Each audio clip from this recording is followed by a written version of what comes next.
Everything's on fire. Everything's on fire. Everything's on fire.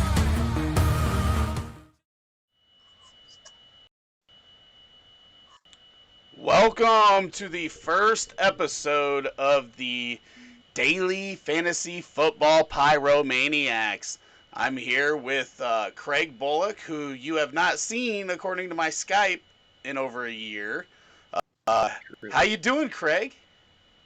I'm good, man. Happy to be back on this with you guys.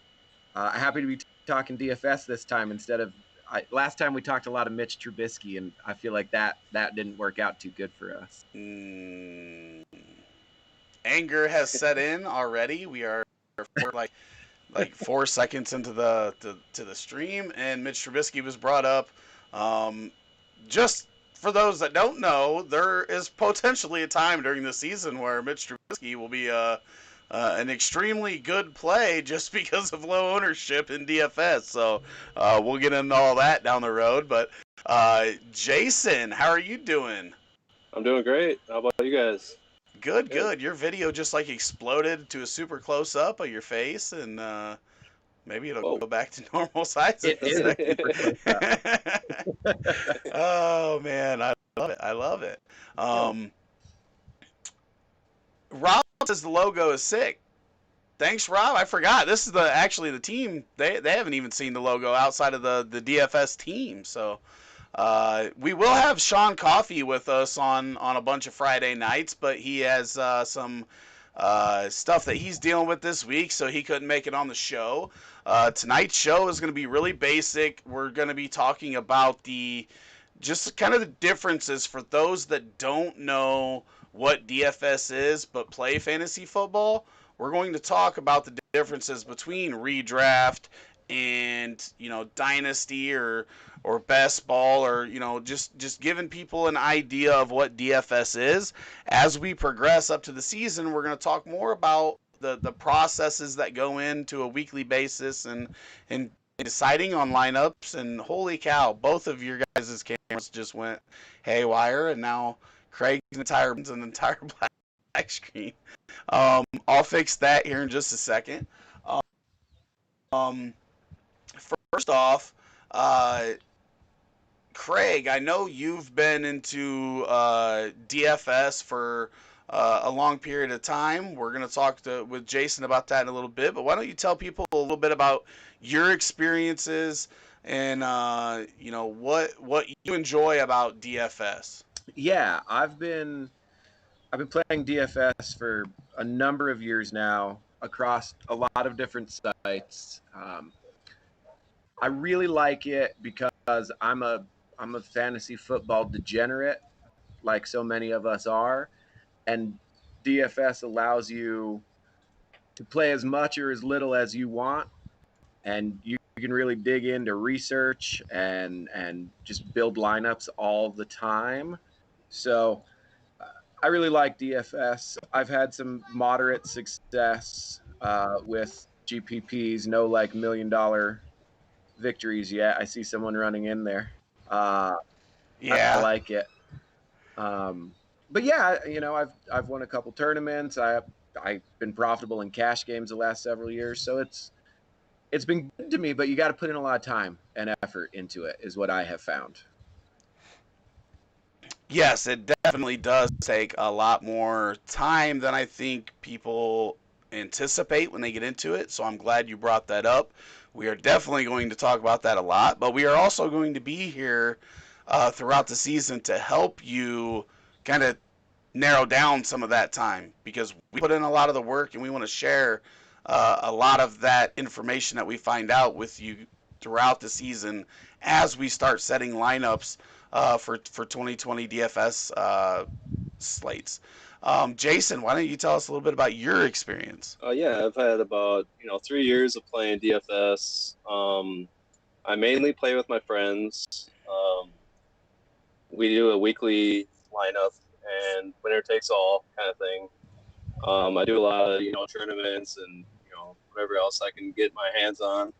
I love building lineups. I love the opportunity of you get to have a new team every week. That's my favorite part of it, and it's just an awesome experience. But I mean, I haven't won the most money overall, but I like to have the bragging rights over my friends, so I do win weeks, and that's the most fun part. Is just competing against your friends, but I'm looking forward to learning more about what you know all the different tournaments that we can get into, and how much money I can get into it. Absolutely. Myself, I've been playing since 2014 or 2013, one of the two. Actually, 2019 was my first losing season since 2015. Um, and it was I don't know how to explain it. Craig might be able to explain it better than I do. We have First off, I want to let everybody know, like, the stream isn't the only place to pick our brains, and not even just our brains, but the community's brains. We have a great Discord channel. The DFS channel is lit throughout the whole season. It is super active, and you can get there. Go to rotoheat.com/discord. That'll get you into the Discord channel, and you can talk to us there. But we're talking lineups all the way throughout there. But I don't even know what happened in 2019. It kind of went from starting out really, really good to getting bad, and then yeah, it was just one of those years. And I will say this, like, if any DFS player tells you, I mean, there might be a few guys, but the normal DFS player isn't going to win every year. Just doesn't happen that often. At least not big amounts. People that are playing for a lot of money. But we're here to help throughout this process, get you ready for the season, and then on a week-to-week basis. This is also going to help me personally, because I'm going to have to hold myself more accountable for myself personally, because I'm a gambler. I'm an ex-poker player, and when I get in the hole, I chase. And last year I chased, and that's where Craig will smirk and smile, because it would be a random Thursday, and I'd be like, I'm putting in 200 lineups tonight. Last year was awesome. I mean, it was terrible, but it was awesome. Yeah, I mean, and it was, overall, I didn't end up losing like a lot of money. It was a losing year for sure, but it could have been a lot worse. But yeah, I'm gonna be straightforward with everybody. It's just the nature of the beast. You're gonna win, you're gonna lose, and not everything that you read or watch or hear anywhere is going to be correct 100% of the time. It's just not to. If it was, everybody would win all the time, and it would be great. But with all that being said, I'm trying to get Jason's video working here, and I don't know where it went. There he is, real small up in the corner. To your last point, and I know you already mentioned it, but to anybody that is interested in doing well in DFS, that Discord channel, the DFS chat, really is such a good tool, because everyone's so active, bouncing ideas, talking research, talking numbers. It was so invaluable last year. So, first thing I've got on our list to talk about today, and just if anybody loves what we are doing here, and it doesn't matter if it's Friday night with DFS, Monday night with IDP, Tuesday with Dynasty, Wednesday with Redraft, Thursday with Devi, make sure you hit that like, subscribe, and notification bell here on YouTube, and subscribe if you're on any platform anywhere else that you're watching or listening. We're going to be here throughout the whole season for all these different avenues of fantasy football, and the whole Roto Heat team wants to help you guys win no matter what you're playing. But the first thing we've got on this list is, first you got to figure out what you want to do. what is your purpose when it comes into DFS, right? Everybody's got a different plan. There are people that literally, like, their only concern is to have fun, have a little bit of a wager on the games on Sunday, be able to root for different players. Other people are, like half and half. I'd like to win money. I'd like to put in some time, but I'm not overly concerned about it. And then there's guys like us that are, if we're gonna do it and we're gonna put the time in, we'd like to be rewarded for it by making some money throughout the season. So you have to figure out what you're really in it for first and foremost. Um, that would be my first tip to anybody, is to really like decide what you want, because that's going to depend on how you approach DFS in my mind. Um, and it's going to help you from getting stressed out if you 100% understand what you're doing when you're going into it, because then you understand how the whole process is going to work, and you don't feel overwhelmed at any point. Do you guys have anything to add to that? Jason, why don't we start with No, you? I totally agree. You just want to have fun overall.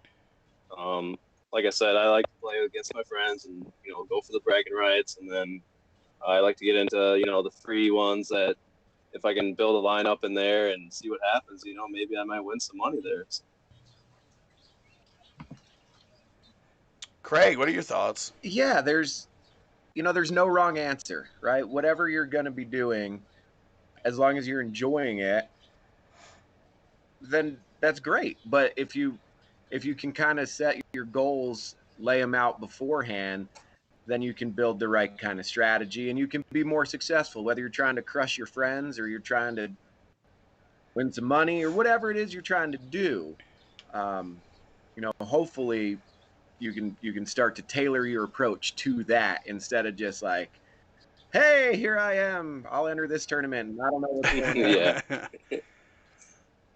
Yeah, and that's that goes to the next point that I was gonna make is the first thing after you figure out like what you're in it for, the next thing is setting your budget, right? Because the next thing that I'm gonna say is like you gotta gamble responsible, and it doesn't matter if you're doing regular fantasy, if you're playing poker, blackjack, or anything.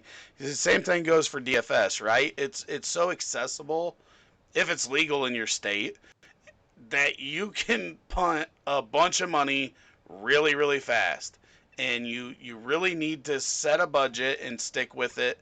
That's the other reason that I like having a team involved of not just people from Road Heat, but community members in these chats and stuff. It's so great because then it becomes more like everybody's holding each other accountable, and if we think you're like Craig literally told me last year, like you're tilting and you're entering just like random lineups, and he's like, well, I'm gonna join you. I'm gonna do the 150 lineups too. But holding each other accountable and making sure that that you're not wagering your house because you had a bad week. But yeah, that would be the next thing, is setting a budget. Do you guys have anything to add to that? Yeah, we'll keep coming back to this over and over again throughout the season, I'm sure, and we'll probably maybe dedicate a whole show onto how to set a budget and how to manage your bankroll. But that's like the most important thing, because like Jason said, you want to have fun with this, but if you blow all your money in one weekend and think, what the heck just happened here? You're not going to have fun and you'll never go back to it. And that's not what we want. We want to help people do well at this. Right, and I will say that too.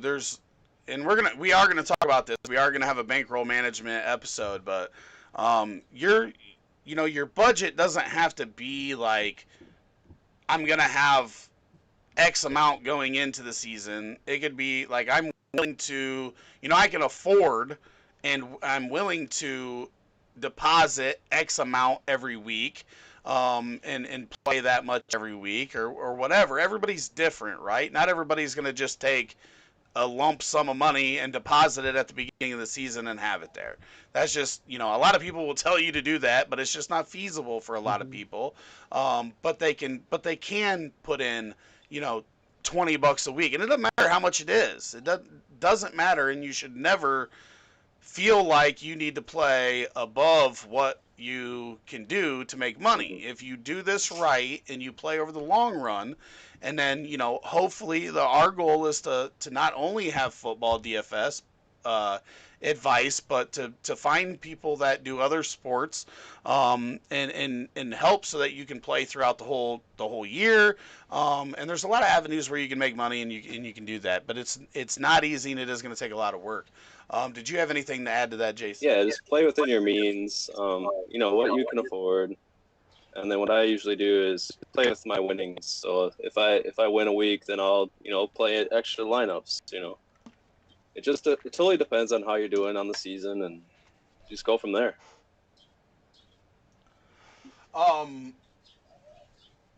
Okay. So after you set a budget, the next thing is to set goals. And that's where, like Craig was talking about earlier, if you know what your goals are, then you can stay on that path throughout the season, right?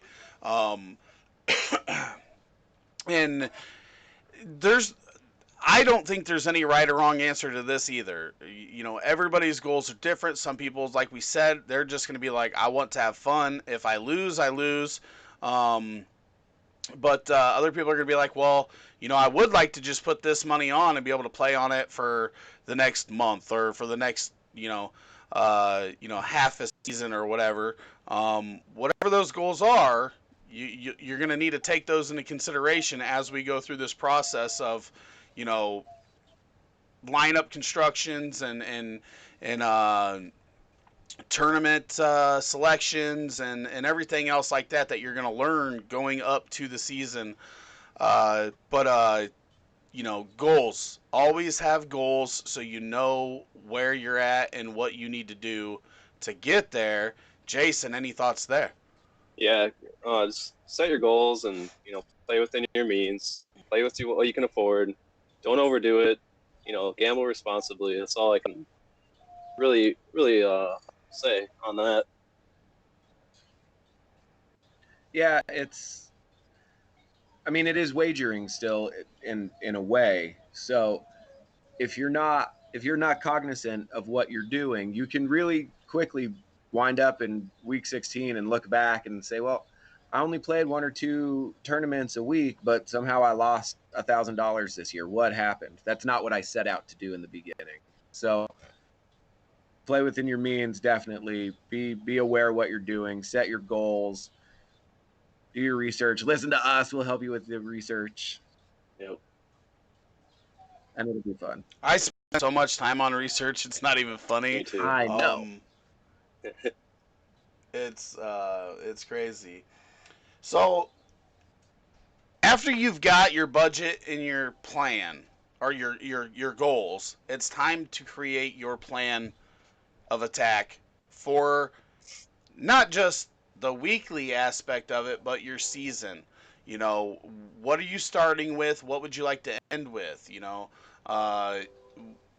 Is there something you want to get better at? Because if you're not good personally at figuring out what's a good play for this type of tournament, we're going to get into all that, or this type of tournament, then you need to be honest with yourself about what are my strengths, what are my leaks, my weaknesses, so that you can get better personally. Because you shouldn't just take what we say and then throw that into a lineup. Like, oh, they said they like this player, I should just put him in every lineup.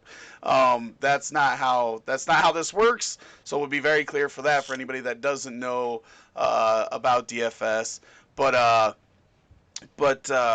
do you have anything that you use, Craig, when you're setting your plan for the year? Is there anything personally that you do that you think could be beneficial to anybody out there?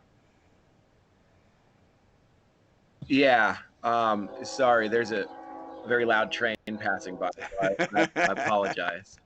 I like to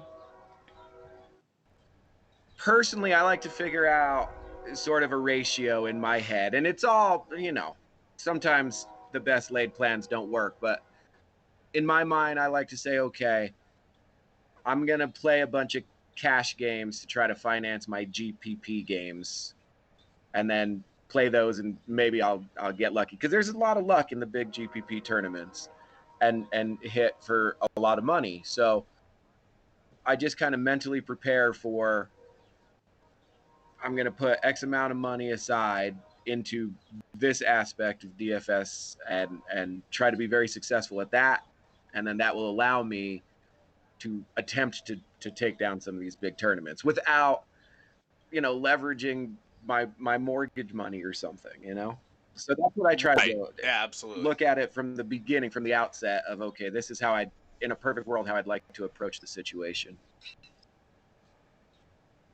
Jason, anything in particular that you do when laying out your plan? For me, I just pay attention to what's going on within the league. Scout your players, make sure you know what's going on. Pay attention to injuries and all that kind of stuff. What the team trends are doing, what they're trying to accomplish, and then go from there and build your lineup with, your best players that you think are going to score points that week, and win you some money. Yeah, that's a pretty simple way of doing it for sure. And that's what I want. This first show is very basic for a reason, right? When we were talking about this show and what it would mean, we have to remember that a lot of states still don't allow DFS, and they're going to. And we want something for people that are not familiar with DFS at all. So, personally, my plan is probably a little crazier than most, just because these guys will tell you, and anybody that writes for RotoHeat will tell you, pretty anal with the details. I'm really detail oriented, so I normally overthink things way too much. And sometimes that means that I don't put Taylor Gabriel in my lineup and he scores 3 touchdowns in the first half, even though Craig is telling me for 8 hours during the day, like, put Gabriel in there. Put Gabriel in there, and I argue with him the whole time because I'm overthinking it. That was the best showdown ever for in my life so far. Yeah, that was crazy. But I have basically what I did last year and the last 3 years is I have a set tournament. I have a set tournament schedule that I play every week that has cash games. For those that don't know what cash games are, most of the cash games, like half the people get paid. You either almost double your money or double your money in these types of tournaments. And then in GPPs, they're big fields. A smaller percentage of the field gets paid, and they have huge payouts for the people that finish at the top.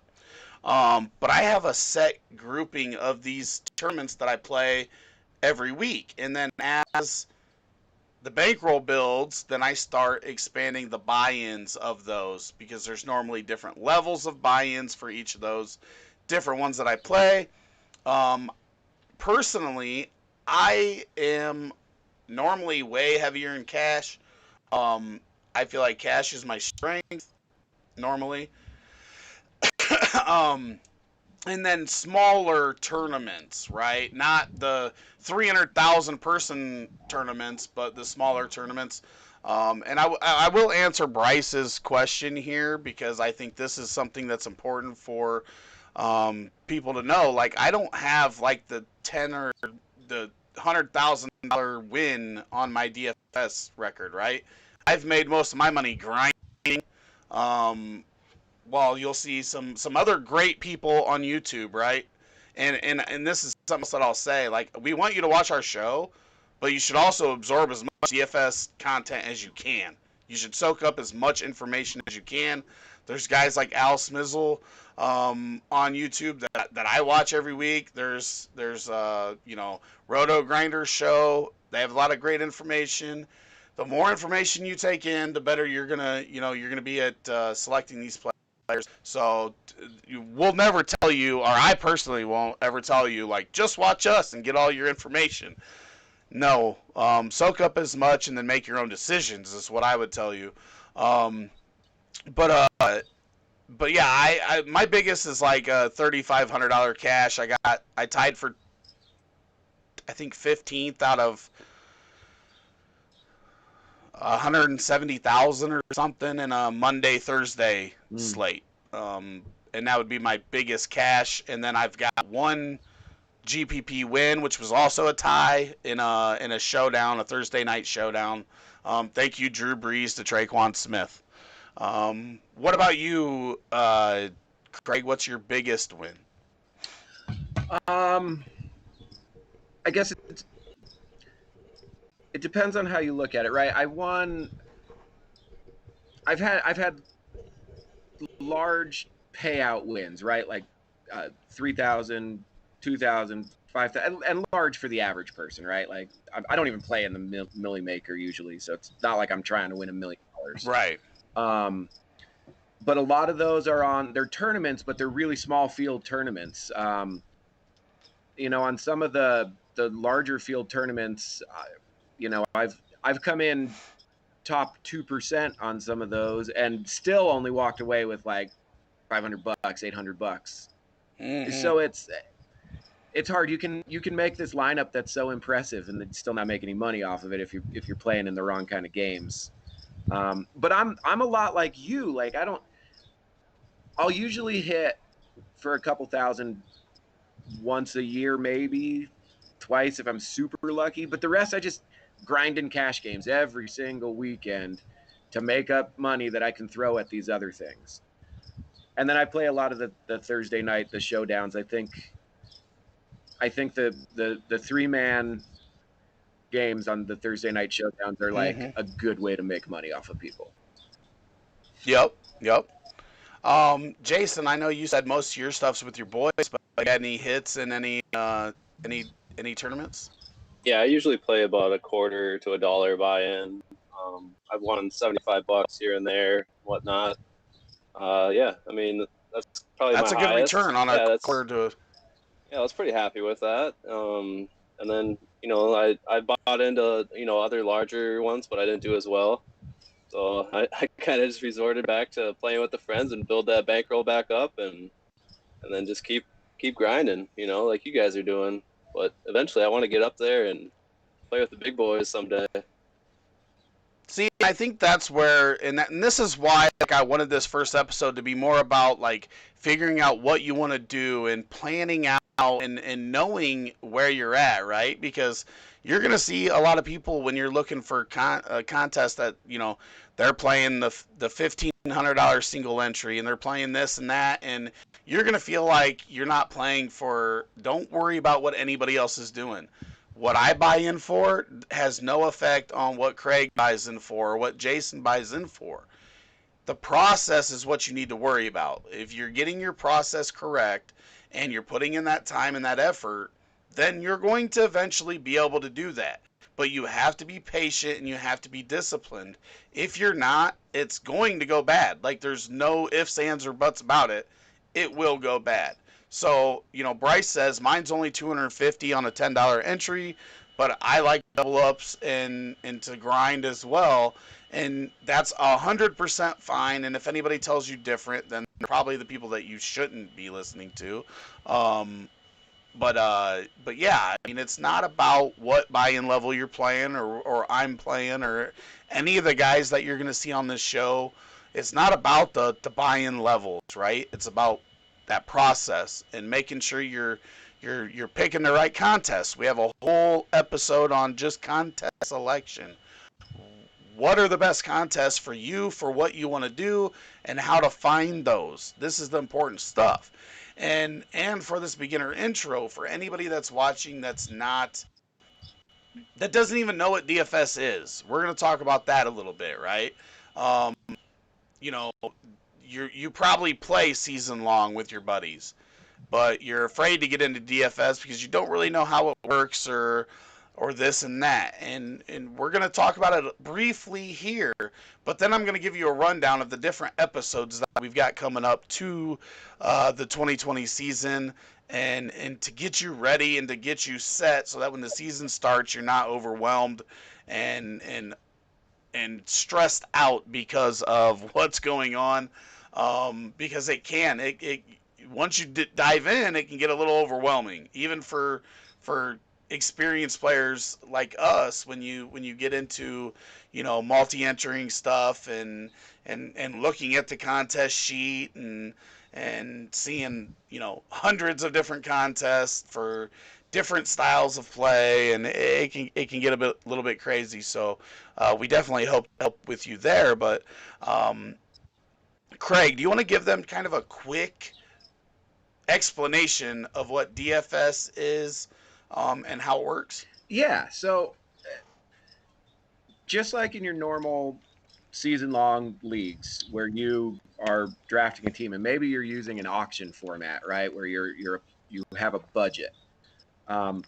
You For season long, you're building the best lineup that you think will perform really good consistently for 14 weeks or however long your league season is.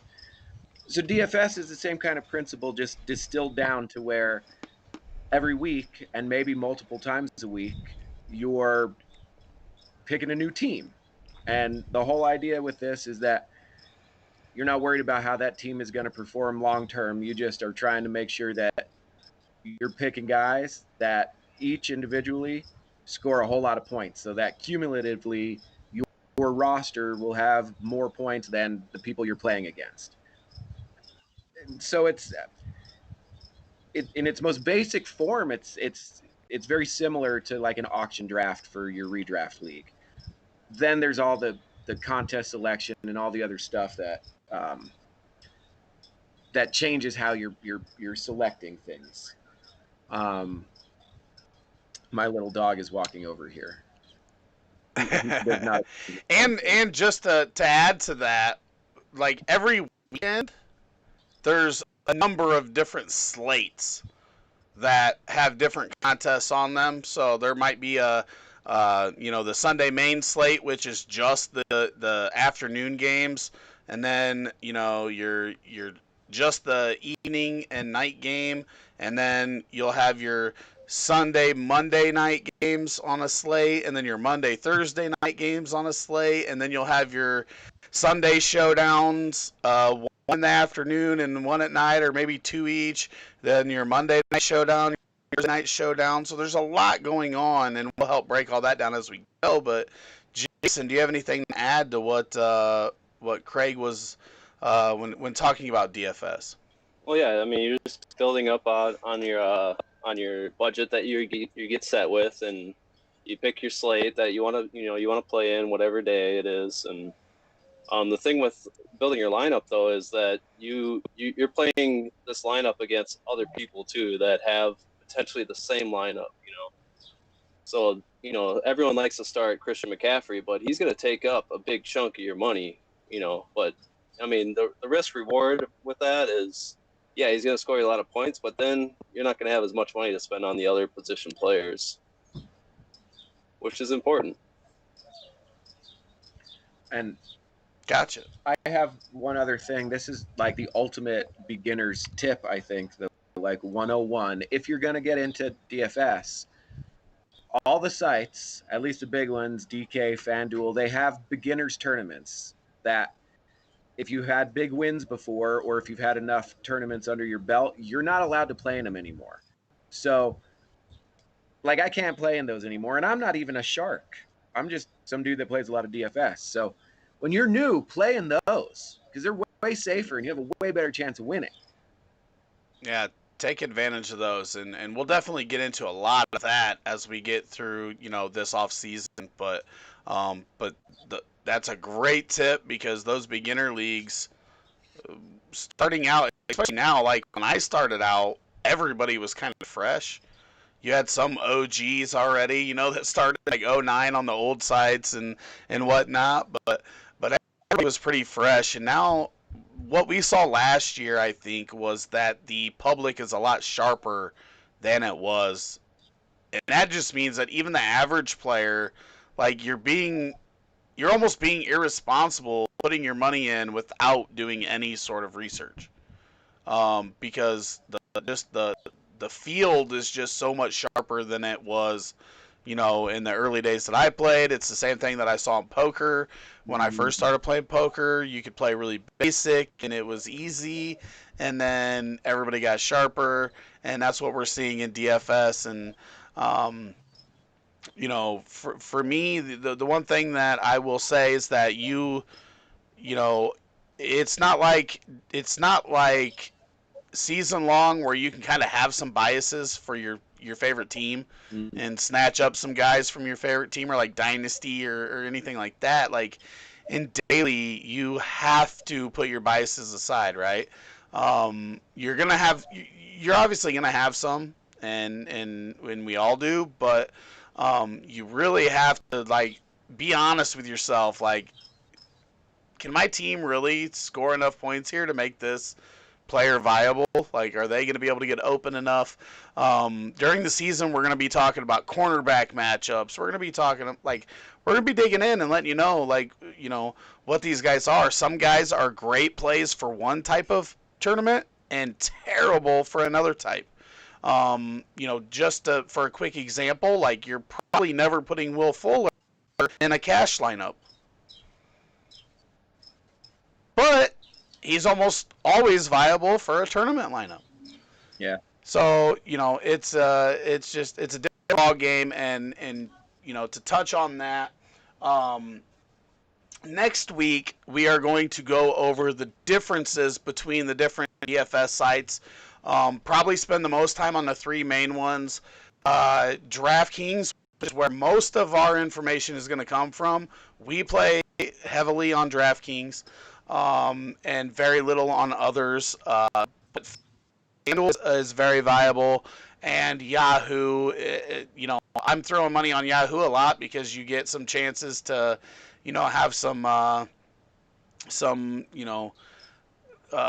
tournaments that don't hit their guarantees and have free money in them. So it's a great, make sure you have an account just in case there's some of those big ones like that, but we're going to cover that next week.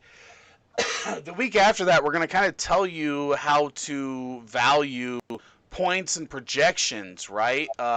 If a player costs this much of your budget and they're projected to score this amount, what is their true value? And we're going to explain how to break that down and determine whether or not they're worth the money that they cost. Because just like, a trade in a dynasty league, there's always a price where any player is a viable play in DFS. And that episode will kind of help you figure out on a week-to-week basis which guys are values. At the beginning of the season, we typically have a lot of values. And as the season progresses, those values disappear, and it's a lot harder to find them as the season goes on. So that's definitely an important thing to understand as you get going. Then the fun stuff starts on July 31st. We've got the cash game strategy episode. The following week, we have the GPP strategy episode. And then we have kind of like our data, what kind of data we're using to figure out which players are good plays for the week, and different analytics that we're using. We have an episode on that on the 14th of August. And then bankroll management comes in, and then contest selection. Those are going to be two very important episodes. And then we're going to show off a lineup builder or two on the last episode before the season starts. And then the following week, we're going to be talking lineups, baby. We're going to be talking what players we love, what players we hate, who we like for cash, who we like for tournaments, and who we're fading. And that's always the funnest discussion for me. Oh, yeah. Right? Because for sure. Craig will tell you, I fade some guys that everybody's telling you to play, and I probably hit on more fades than I hit on my plays. So it's my favorite part of DFS is figuring out who am I gonna just completely fade in tournaments that everybody else wants to throw in there, and see how it goes. Sometimes it works. Fading McCaffrey versus the Buccaneers the first time they played last year worked out really well. It's probably the only game all year that you could fade McCaffrey in GPPs and feel good about it. But then fading Wayne Gallman the first game that he fills in for Saquon Barkley does not work. So, it goes both ways. I did it too. I faded him too. And then he got two just like give me touchdowns, and it was the most painful touchdowns to watch in the history of the NFL because I'm like, they're just letting him have it, and I faded him. They're just letting him. I don't get it. But I mean, let's have fun this season, right? Let's set goals together. Let's hold each other accountable.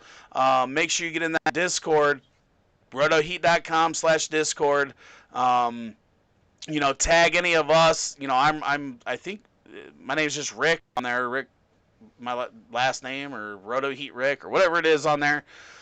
But we're easy to get in contact with. You can also go to Facebook and search for RotoHeat, and we do have a DFS group on there too. These live streams also go into that group. I want to thank Bryce and Rob and Brad and everybody that's been in the chat tonight. Here before the season, we want you guys asking questions. Unlike the other shows that we have during the week, like we're not going to turn the Friday night show into a podcast probably because just the turnaround, it's going to be too late by the time Sunday comes around. So we are going to be answering questions as these shows go on. So if there's something you don't know, don't be afraid to ask. If anybody gives you shit, we'll just kick them out of the chat because they don't need to be here if they know everything. So, Pineapple TV, thank you. Pineapple is awesome. That's a big inside joke at RotoHeat. From our buddy Ray Fryer, started it when we first started up 2 years ago about pineapple on pizza, and this pineapple thing just stuck around for 2 years. So I'm glad to see Pineapple TV show up. Craig, thanks for stopping by. Bunch more of you in the chat. I want to go through everybody, but yeah, if you have questions, make sure you let them know. Craig, do you have anything that you want to add to this beginner's guide intro to DFS, Daily Fantasy Football, for the 2020 season? No, other than just a quick pitch to everyone who's listening and thinking about playing DFS. Like, it's so much fun, or it can be at least, and not just the excitement of playing or winning. But I'm telling you, like our Discord chat and some of the other resources that are available out there, it's so awesome. You will not be disappointed if you jump in and start sharing ideas with us. So do it. And all of the podcasts on the Roto Heat circuit are really good and informative, but this one's going to be the fun one. So. Yes, we're going to have a lot of fun, that's for sure. It's a lot less, well, I don't know. I might be blowing out my ass if I say that it's a lot less stressful than other formats. It depends. If it's 2018 and I'm moving along like I did that year, it's a lot less stressful than my dynasty leagues and everything else. If it's 2019 and then it's not. But as the season progresses, we're going to be here for you. Jason, what do you have to add, buddy? I'd say just get on the Discord and in the Facebook group. Ask many questions as you guys can, and we'll help you out as much as possible. Everyone, has their, opinions, and we're here to help. Basically, is what I'm trying to say. I'm looking forward to this season. It's going to be awesome. It's going to be so much fun. And also, if you get into Discord before, MLB's coming back, and I am going to be playing quite a bit of that, and I'll be sharing some of my thoughts on MLB also. We don't have a show for MLB, but I'm going to be trying to make some money there to put towards my NFL bankroll here before the NFL pops off. So if you want to get in there and chat with us, make sure you get in there soon. Again, that's rotoheat.com/discord. I want to thank both Craig and Jason for coming on the show tonight and going forward. Last year we wanted to do this, but couldn't get everything worked out. And it's probably a good thing that we got some experience working with each other before we did that show. And then also Sunday mornings, I go live on Facebook and YouTube at 10:30 Eastern till 11:30 Eastern. And then I have a private live stream with our Patreons. If you want to become a patron and support rotoheat.com and the free stuff that we put out there, you can go to rotoheat.com/Patreon. I go from 11:30 Eastern to about 12:30, 12:45 Eastern, and hopefully I'll have some guests on this year talking, injuries, how it affects, other players on the team, DFS and all forms of fantasy. But that Sunday morning on game days, what the season.